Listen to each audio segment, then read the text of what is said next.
What is good, my fellow human beings? Welcome back to another custom operator showcase. Today I've got two new Carries Legion operators that were made by my good friends Night Ghost and Grumpy, who have both done some extremely talented artwork for my videos in the past. They brought these operator concepts to me, and as the amazingly generous person that I am, I offered to make a video for them. Both of these operators have unique gadgets, bios, weapons, and this time I actually included some patch notes for this season. Obviously these patch notes aren't real, but I thought it'd be fun to talk about balancing for a minute or two at the end of the video. As always, it's absolutely free to drop a like, comment, or subscription to support a small video creator such as myself and encourage me to make more videos just like this one. I'll keep shooting for it until we hit it. If we get 500 likes on this video, I will guarantee you all a more consistent upload schedule even throughout my school semester. Now that my obligatory begging is out of the way, let's talk about Operation Lethal Strike.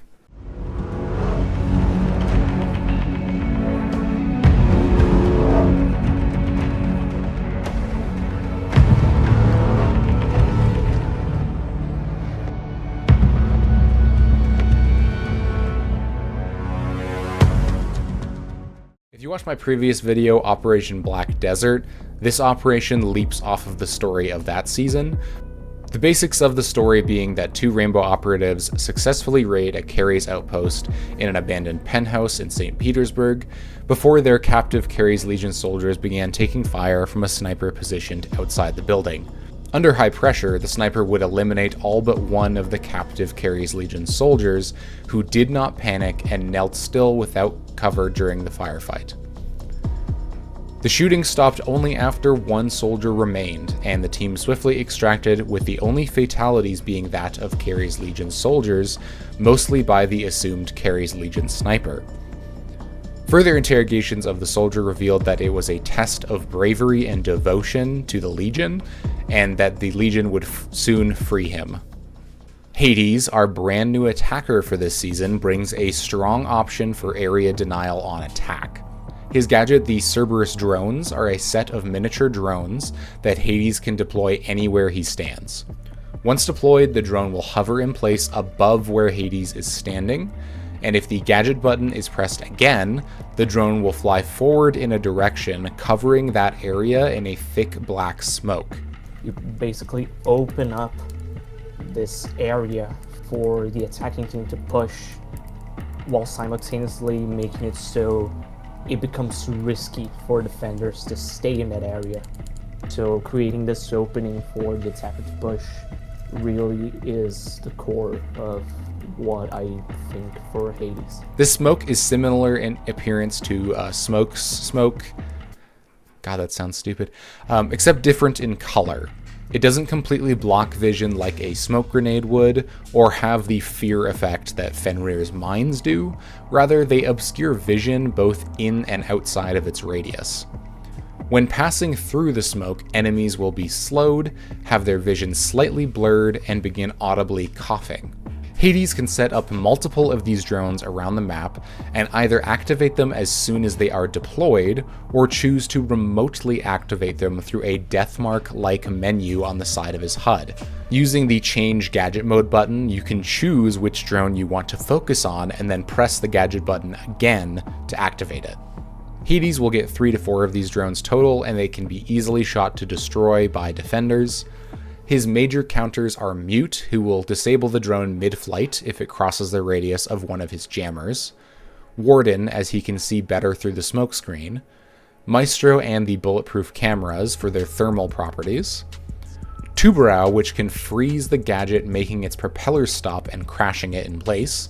Roamers like Vigil and Caveira may come across pre-deployed drones, to which they can deny and execute by shooting the Cerberus drone before it's even used.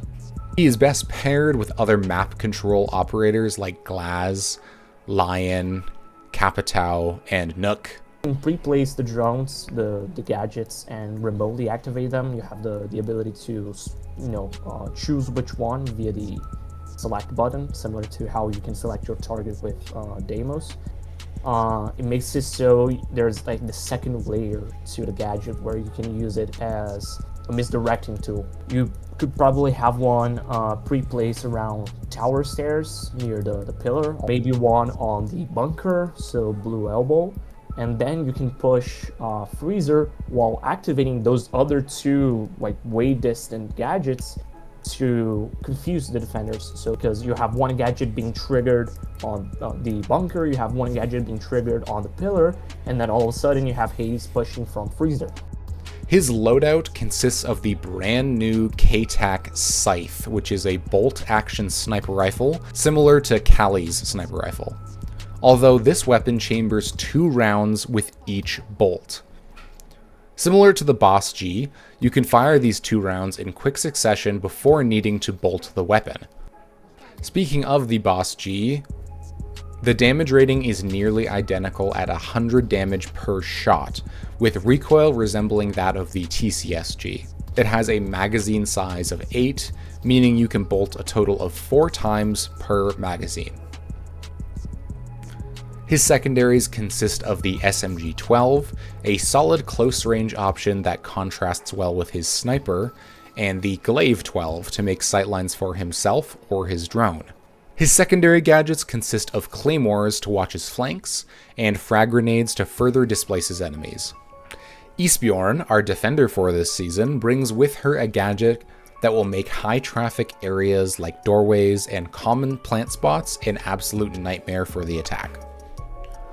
One of the best ways to deny a plant are to play Pulse or Valkyrie and kill the planter with a nitro cell from below. Smart players will even sometimes pre-place a nitro cell in locations of high traffic for more consistent eliminations. Isbjorn takes this identity and turns it into her primary gadget. Isbjorn's role is supposed to be this defender that is a tactician, someone that can stay on site while simultaneously managing other things, those other things being her mines. So I guess a scenario I would see her working is someone that can deny the plant while also watch the site, watch the mines, and stay on site and try and mess around with the shield operators. The tremor mine can either be thrown onto a ceiling of a soft surface or placed on a soft floor to drill into the surface and under it, anchoring itself on the other side. While drilled into a soft surface, this gadget will lie in wait and can only really be activated through a phone code that Isbjorn sends to the gadget. Once remotely activated, similar to Fenrir's mines, the gadgets will initiate a detonation sequence that makes a loud drilling sound for a few moments before it explodes. The damage to both players and the environment is comparable to an impact grenade. However, players closest to the center of the explosion will be concussed, a status effect shared by Echo's drone burst. The concussion effect stuns shield operators, guard breaking them, and disorients enemies and allies alike.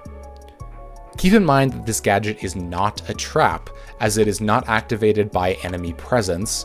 Rather, Isbjorn must reactively activate the gadget in order to gain value, much like a pre-placed nitro cell.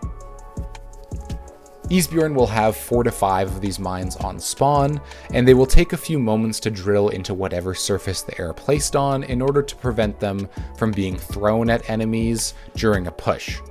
I will remind you all that Isbjorn has to be alive to activate her gadgets, meaning that they have 0 value when she is dead. This compounds with her 3 armor rating and anchor style kit. The gadget can be easily seen on the floor below, presenting the explosive and drilling mechanism. Attackers can shoot the device to completely destroy it, however, clearing them wastes time on the attackers as well. She is best countered by Brava, who can detonate the mines herself after a successful hack, which may take defenders off guard. Twitch, who can remotely destroy them without risking her own life, and Zero for the same reason. Nook can clear floors below entirely, and any kind of EMPs or explosives, which can clear the gadget through soft surfaces. She works best with operators who have gadgets that also require reactive activation, like Goyo, whose canisters can be comboed with Isbjorn's mines to automatically detonate. To prevent her gadgets from being destroyed prior to an execute, you may want a Vigil or Mozzie to help defend the area below from drones and attackers. Operators like Maestro and Valkyrie, who can communicate with her when a push is coming or a plant is occurring, so that Isbjorn can react, are perfect to her playstyle. I could see her working on the window on the dorms on Oregon. You can use Isbjorn to try and delay the plan while you regain control of the site. Isbjorn's loadout consists of the brand new DP-12, a pump-action slug shotgun. Currently, we don't have a pump-action slug in the game, so this was an obvious addition. Similarly to the Scythe, our other new weapon, the DP-12, operates on a double-barrel system, meaning it fires 2 shells for every pump. The stats of this weapon were obvious after reading its Wikipedia article, the basic facts being a total 14 shell capacity and double-barrel design. This weapon will deal a total of 90 damage per shot, making it a consistent 2-shot to the body, but not enough to kill or down an enemy in one. This damage rating is a niche that very, very few weapons occupy, and is once again a nice gap to fill. While the DP-12 is a very tantalizing option as a brand new shotgun, Isbjorn also has the choice of the 416 primary AR, sharing it with Jaeger. While it's been the subject of many nerfs over the years, I think it's currently in an excellent state. For her secondaries, we have the Reaper MK2, a secondary SMG option that complements her primary slug shotgun nicely. She also has the reliable SDP 9mm if the Reaper doesn't suit you. Her secondary gadgets include the observation blockers to further hide the placement of her mines, as well as the deployable camera to assist her in gathering her own information if your team doesn't want to bring an information operator like Valkyrie or Maestro. For the balancing pass on this season, I wanted to take another look at attachments. Attachments are a very sensitive topic in the Siege community, being the subject of system and loadout changes over the game's 10-year lifespan. While barrels, grips, and underbarrel options have never really been an issue in the game, optics do not share that similarity. The team has clearly gravitated towards the idea that optics should not be a balancing lever for an operator or weapon, and I generally agree. Before we get into the can of worms that is optics, I just want to talk about some buffs to the other attachments in the game. The Iron Sights is getting its ADS speed increased by 10% from 10 up to 20. For obvious reasons, most Iron Sights in the game are absolutely terrible, so we need something else to make them a little more useful. 1x optics now increase your ADS speed to 10%, up from 5%. This is to make 1x optics a little more tantalizing on operators with magnified sights as an option, and not as much as a downside on operators who do not have magnified sights. All magnified sights have no effect on the ADS speed up to the 3x. So that means every magnification level, 1.5, 2x, 2.5, and 3x have the same ADS speed. The laser sight will increase your ADS speed to 20%, up from 10. Currently, the downside of the laser is too large to warrant a more aggressive playstyle. Being overly visible with something like a shotgun around a corner actually cuts down that aggressive playstyle, so I'm going to try to change that a little bit. The horizontal grip now increases your movement speed by 10%, up from 5%. Running this option on an LMG is now much more viable as it completely removes their inherent move speed debuff. The angled grip increases your reload speed by 30%, up from 20. This not only makes this option better on the weapons that it's already good on, but it also makes it a more viable option universally. The suppressor now decreases your overall recoil by 5%. This is actually a realistic addition, as the suppressor does actually lower the recoil of a weapon in real life, and it also makes the suppressor a little more competitive compared to the extended barrel, which is its cousin. The muzzle brake now also reduces the total recoil of the first 3 shots by 40%, including horizontal and vertical. The muzzle brake always awards burst and tap firing and also reaction shots, so we're doubling down on that niche. A lot of people blame the existence of the 1.5 for creating the TDM meta that everyone hated, but I believe it is more about the compounding of bad balancing practices, community attitude, and encouragement of fast gameplay. The 1.5 itself was a fun scope option that offered a balance between close and long-range engagements, and I don't think we should be removing options that are fun for everyone for the sake of balance. With all the existing magnified changes, I feel that the 1.5 can return with the current system. That being that magnified sights are available to all attackers and only on DMRs and slug shotguns on defense. Now the original 1.5 is not returning. It carries with it all of the magnified sight changes, including the larger reticle size and slower ADS speed. This optic rework allows you to use any of the magnified options at any zoom level, including all increments up to 3 times. For an example, in the attachment menu, there'll either be a slider or a button above the magnified options to choose the zoom level for each sight. This means you can use the old ACOG at a 1.5 magnification, or the original 1.5 at a 3 times. This option not only makes weapons more customizable, but also generally makes playing any attacker just a little more enjoyable. With all of these attachment changes, of course, I need to wrap them all up in a major system addition. Operator loadouts will allow you to customize 3 unique loadout slots for each operator, swapping weapons, attachments, and secondary gadget options with a click of a button. This can be done to quickly swap your loadout to match the ranges you plan to be taking gunfights at, or how an execute may be changing in the last seconds of a pick phase.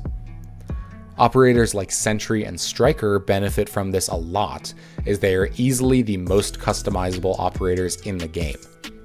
In one click, you can go from a hatch opening monster of a Striker player to a dedicated Grenadier. This is not only a quality of life system, but it also encourages players to think about an operator's total value in different ways.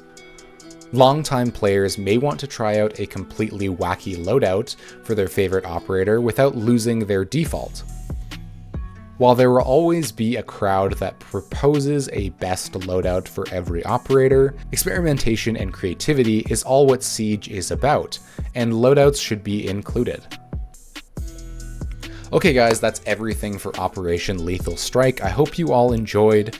If you want to see more videos like this, I'll remind you, please leave any kind of engagement below. It is completely free and it literally just helps me get up in the morning. I am beyond grateful to each and every one of my viewers and subscribers, and I can really never thank you enough for allowing me to share this hobby with you all. I hope you all have a fantastic day or night, and I will see you on the flip side.